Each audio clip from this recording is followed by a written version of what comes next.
मेरा नाम राहुल है। मुझे मेरी बुआ ने पाला है और मैं उन्हीं के पास रहता हूँ। मेरे माँ बाप लंदन में रहते थे। मेरे 2 भाई और भी थे। वो भी लंदन में मेरे माँ बाप के पास रहते थे। असल में मेरे बाप का सारा बिजनेस लंदन में है।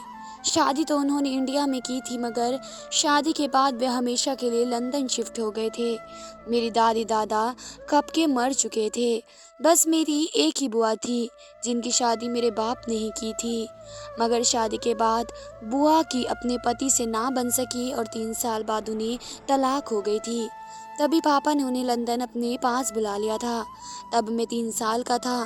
कुछ वक्त लंदन रहने के बाद पापा ने अपनी बहन की दूसरी शादी करने का फैसला किया। आखिर कब तक वह ऐसी जिंदगी गुजार सकती थी। मगर बुआ ने शादी से इनकार कर दिया और कहा क्या वह ऐसी ही जिंदगी गुजारना चाहती हैं। उन्हीं दिनों मेरी माँ प्रेग्नेंट थी। बुआ इंडिया आना चाहती थी। तभी आपने उन्हें इंडिया भेज दिया, मगर वे हमेशा के लिए मुझे अपने साथ ले आई। मेरे बाप को इस बात पर कोई एतराज़ न था। पापा बुआ को खुश देखना चाहते थे। वे शुरू से ही मुझे बहुत प्यार करती थी। उन्होंने इंडिया जाकर मुझे बहुत प्यार से पाला। मुझे एक अच्छे स्कूल में पढ़ाई हासिल करवाई। हमारा सारा खर्चा मेरे माँ बाप उठा रहे थे। किसी चीज़ की फिक्र नहीं थी। वह भी मुझसे मिलने आते थे। मगर मेरे भाई कभी इंडिया नहीं आए थे और आना भी नहीं चाहते थे। शायद वे वहीं पर ही ज़िंदगी गुजारना चाहते थे। मैंने अभी बीए ही किया था कि एक दिन बड़ी खौफनाक खबर आई। मेरे माँ बाप कार एक्सीडेंट में मर गए। हालात ऐसे थे कि मैं और मेरी बुआ में से कोई भी वहाँ न जा सका। माँ बाप के देहांत होते ही मेरे भाइयों ने भी हम मुझसे नाता ख़त्म कर दिया और हमें खर्चा भेजना भी बंद कर दिया। हालात ख़राब होने की वजह से मैं पढ़ाई पूरी न कर सका और मैंने जॉब कर ली। मैं जवान हो चुका था। बुआ को मेरी शादी की जिद लग चुकी थी। मेरी जॉब भी एक अच्छे ऑफिस में लगी थी। तनख्वाह भी अच्छी थी। आखिरकार मेरी बुआ ने एक लड़के पसंद करके मेरी शादी कर दी। शादी की पहली सुबह मेरी आँख खुली तो मेरी बीवी नहाने गई हुई थी। मगर ये देखकर मैं हैरान रह गया कि वे पूरे 3 घंटे बाद नहा कर निकली। मैं डर ही गया था कि मेरी बीवी समरा को कुछ तो ना हो गया। जब वे नहा कर निकली तो मैंने उससे पूछा, तुम 3 घंटे सिर्फ नहाने में लगा देती हो? तो वह बोली, मैं ऐसे ही नहाती हूँ वरना मुझे सुकून नहीं मिलता। इसकी बात सुनकर मुझे ताज्जुब हुआ और मैं ये देखकर हैरान था कि कोई इतनी देर भी नहाता है क्या। फिर इसने कमरे की सफाई करना शुरू कर दिया। खैर, नई नवेली दुल्हन शर्माती हुई अच्छी लगती हैं, लेकिन वह तो कहीं से भी नई नवेली दुल्हन नहीं लग रही थी। इसकी किरदार पर मुझे थोड़ी सी मायूसी ज़रूर हुई। घर में सिर्फ मैं और मेरी बुआ रहते थे। थोड़ी ही देर के बाद वे हमारे लिए नाश्ता लेकर आई, जो कि अब ऊपर वाले पोर्शन में शिफ्ट हो गई थी। मैंने उनसे शिकायत की। मैंने कहा कि आपने मेरी शादी कैसी लड़की से करवाई है। मेरी बात सुनकर बुआ परेशान हो गई। मुझसे पूछा कि आखिर ऐसा क्या हुआ है। लड़की तो बहुत ही खूबसूरत है, अच्छी भली है, इसमें तो कोई ऐसी बात नहीं है, फिर तुम ऐसा क्यों कह रहे हो। मैंने बुआ से कहा कि वाकई लड़की बहुत खूबसूरत है, अच्छी लड़की है, मैं इसके बारे में कोई गलत राय कायम नहीं कर रहा। लेकिन मैं कहते कहते चुप हुआ। बुआ को हैरानी हुई। उन्होंने पूछा, लेकिन क्या मैंने कहा कि मेरी बीवी सुबह नहाने गई तो 3 घंटे बाद नहा कर निकली। फिर नहा कर आने के बाद उसने कमरे की सफाई शुरू कर दी। तो मुझे बहुत ही अजीब लगा। मेरी बात सुनकर बुआ को हंसी आ गई और उन्होंने कहा कि तुमने तो मुझे डरा ही दिया था। मैंने सोचा न जाने क्या बात होगी। ये तो बहुत ही अच्छी बात है कि वे सफाई पसंद करती है, हर वक्त तुम्हारा घर चमका कर रखेगी। मैंने भी इसके बारे में यही बात सुनी थी। ये बहुत ज़्यादा सफाई पसंद करती है, इसलिए मैंने इसकी शादी तुमसे करवाई कि वह एक लड़की है, अब तुम्हारा घर शीशे की तरह चमकता रहेगा। बुआ ने खुश होकर कहा। मैं जो कहना चाह रहा था वे मेरी बात समझ नहीं पा रही थी। मैंने सोचा उन्हें मेरी बात समझ में नहीं आएगी, बिना वजह मैं ही बुरा बन जाऊंगा। पहले दिन ही बीवी की बुराई करके मैं दोबारा बुआ से बीवी के बारे में डिस्कशन की कोई बात नहीं की कि मेरी बीवी ने और मैंने मिलकर नाश्ता किया। यूं हंसी खुशी हमारी एक खुशगवार जिंदगी की शुरुआत हुई। समरा बहुत खूबसूरत और सुलझी हुई लड़की थी। मुझे इससे कोई शिकायत न थी। वे मेरा हर तरह से ख्याल रखती थी। सुबह सवेरे मुझे नाश्ता देकर ऑफिस भेजती थी। मेरे कपड़े वक्त पर धुले हुए और इस्त्री हुए मुझे मिलते थे। खाना वक्त पर मिलता था। उसमें एक अच्छी बीवी होने वाले सारे गुण थे। बस मसला था तो सिर्फ एक, और वह भी एक अजीब मसला था। अजीब बात ये थी कि जब भी मैं ऑफिस से वापस आता तो समराम नहाने में बिजी होती या फिर घर में झाड़ू लगा रही होती। मैंने सोचा कि मैं इस मामले में कोई दखल नहीं दूंगा। अगर इसके साथ ही मसला है तो इसमें बहुत सारी अच्छी आदतें भी हैं। इसने मेरा सारा घर अच्छे से संभाला हुआ है, मेरा हर काम वक्त पर हो जाता है, तो मेरा शिकायत करना सही नहीं। इसकी एक कमी को देखकर मैं इसकी बहुत सारी अच्छाइयों को नज़रअंदाज नहीं कर सकता था। मैंने इसकी इस आदत के साथ समझौता कर लिया और हमारी ज़िंदगी सुकून से गुजरने लगी। यहाँ तक कि 1 महीना हो गया, लेकिन इस 1 महीने में मुझे अंदाज़ा हो चुका था कि सब इतना आसान नहीं था जितना आसान मैं इसे समझ रहा था। पहली बार मुझे ताज्जुब महसूस हुआ कि जब मैंने इससे कहा कि आज हम बाहर से खाना खाएंगे, तो वह खुश हो गई। वह तैयार होने के बहाने नहाने चली गई, मगर 3 घंटे बाद नहा कर निकली तब तक मेरा मूड ऑफ हो चुका था। मैंने ऑर्डर करके खाना घर पर ही मंगवा लिया था। जब मैंने इसे कहा कि खाना घर पर मंगवा लिया है, तब उसने बजाय गुस्सा होने के खुशी का इजहार किया और मेरे साथ खाना खाने बैठ गई। मैं भी चुप होकर खाना खाने लगा, मगर मैंने एक बात नोट करी। मेरी बीवी जब भी नहा कर निकलती बहुत खुश होती और मन ही मन में गुनगुनाती रहती। मुझे कुछ समझ में नहीं आता था, लेकिन मुझे किसी अनहोनी का एहसास ज़रूर हुआ था। इस दिन के बाद मैं सोच में पड़ गया। मैंने सोचा कि आखिर चक्कर क्या हो सकता है। मैं तो इसका बहुत ज़्यादा ख्याल रखता था, इसकी हर ख्वाहिश पूरी करता था। ऐसा नहीं हुआ था कि 1 महीने में मैंने इसकी कोई बात न मानी हो। मैंने इसे खुश रखने की पूरी कोशिश की, क्योंकि वे मेरा ख्याल रखती थी, मेरा घर संवारा हुआ है और मेरा हर काम वक्त पर करती थी, तो मेरा भी फ़र्ज़ था कि मैं इसका ख्याल रखूं। मगर आज पहली बार मुझे अंदाज़ा हो रहा था कि दाल में ज़रूर कुछ काला है। मैं ऑफिस चला गया, लेकिन ऑफिस में भी बीवी के बारे में सोचता रहा। अजीबोगरीब बातें मेरे दिमाग में गूंजने लगी कि क्या कोई इतनी देर भी नहाता है।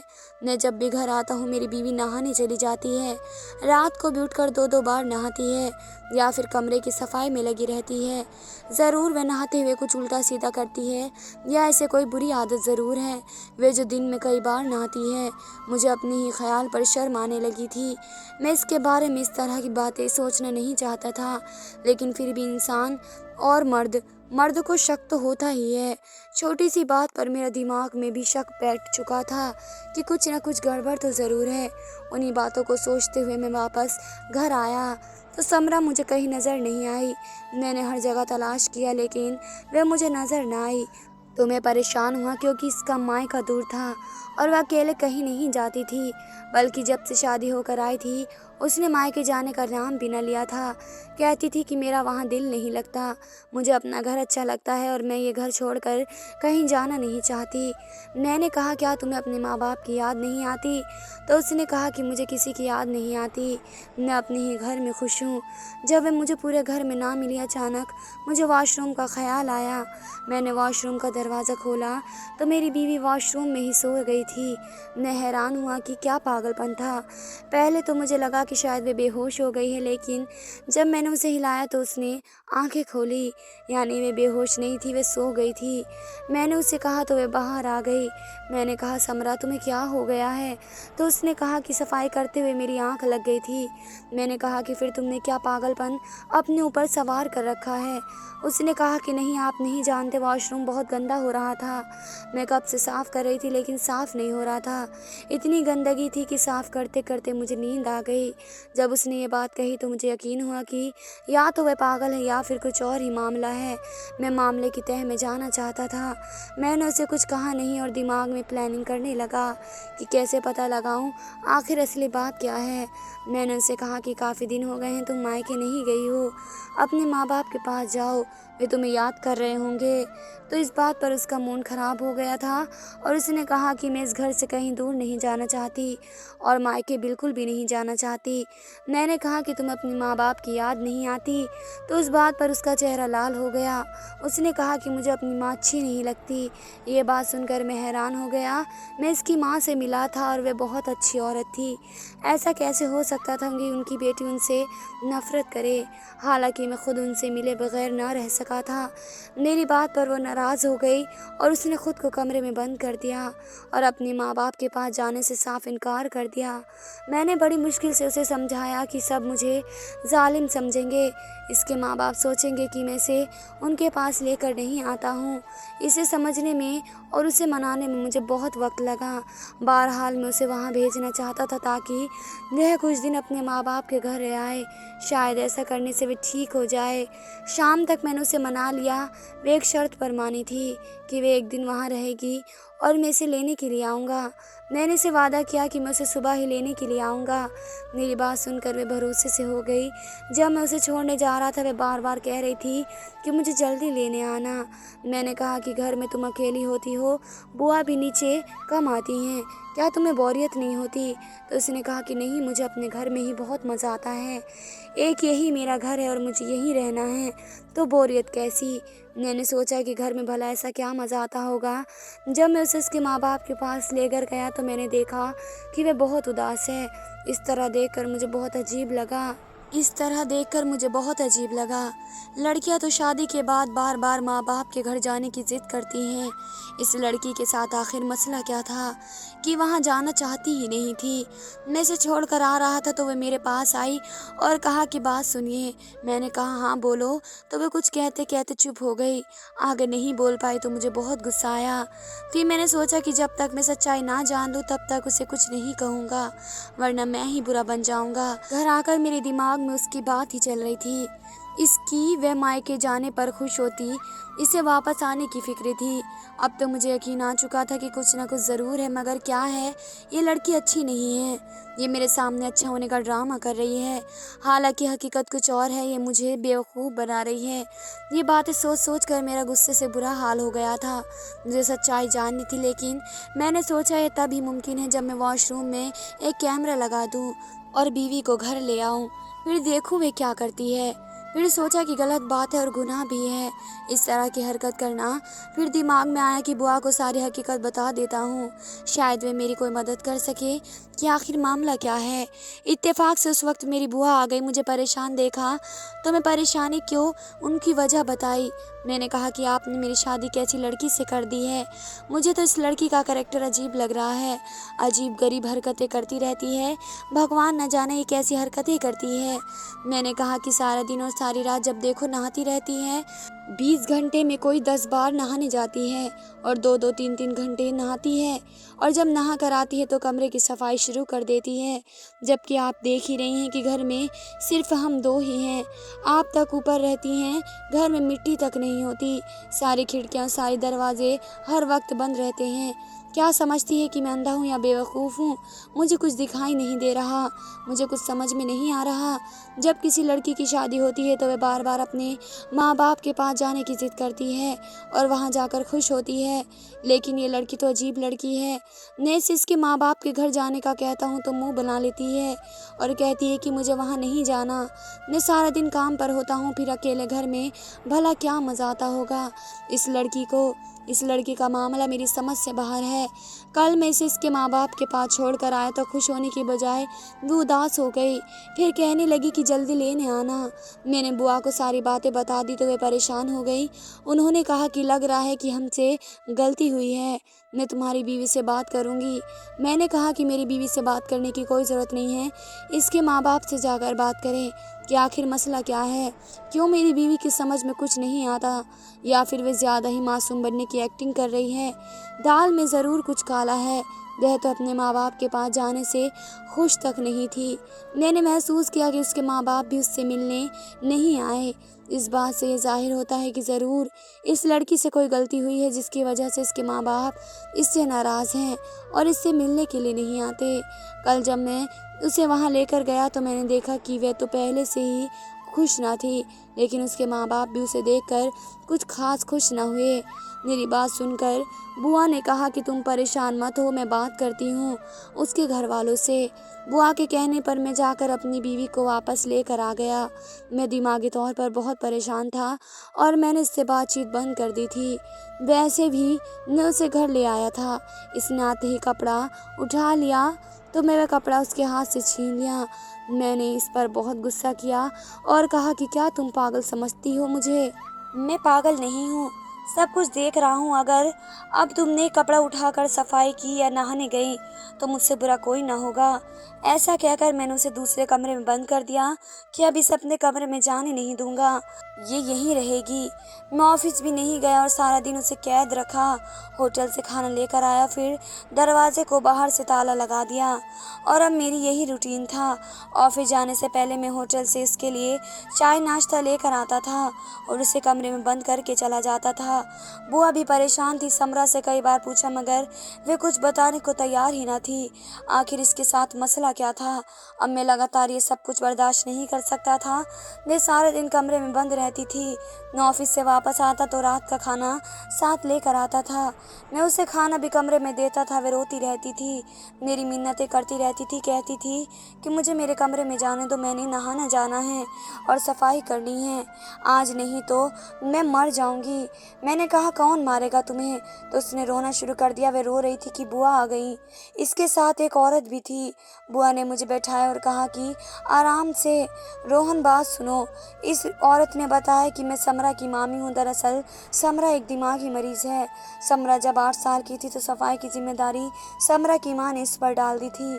छोटी सी बच्ची पर इतने बड़े घर की सफाई की जिम्मेदारी कोई पागल औरत ही डाल सकती थी। तमाम बच्चे जब गली में खेलने के लिए जाते थे तब समरा सफाई करती थी। एक बार सफाई कर रही थी तो उसकी माँ इसे कहती कि तुमने ठीक से सफाई नहीं की, दोबारा करो। वे दोबारा से सफाई करती थी। फिर एक दिन अचानक समरा के बाप का फ़ोन आया और उन्होंने कहा कि समरा ज़ख्मी हो गई है, तुम जल्दी यहाँ आ जाओ। ये सुनकर मैं दौड़ी गई। वहाँ जाकर देखा समरा बहुत ज़ख्मी हालत में फर्श पर पड़ी हुई थी। मैंने भाई साहब से पूछा ये सब क्या है, तो उन्होंने कहा कि तुम्हारी पागल भाभी ने इसका यह हश्र कर दिया।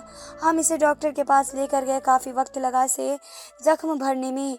फिर मैंने समरा से पूछा कि क्या बात हो गई थी, तो उसने कहा कि मामी मेरे कपड़े बहुत मैले हैं, मुझ में से बदबू आ रही है, मुझे नहाना है और घर की सफाई भी करनी है, वरना माँ मुझे जान से मार देंगी।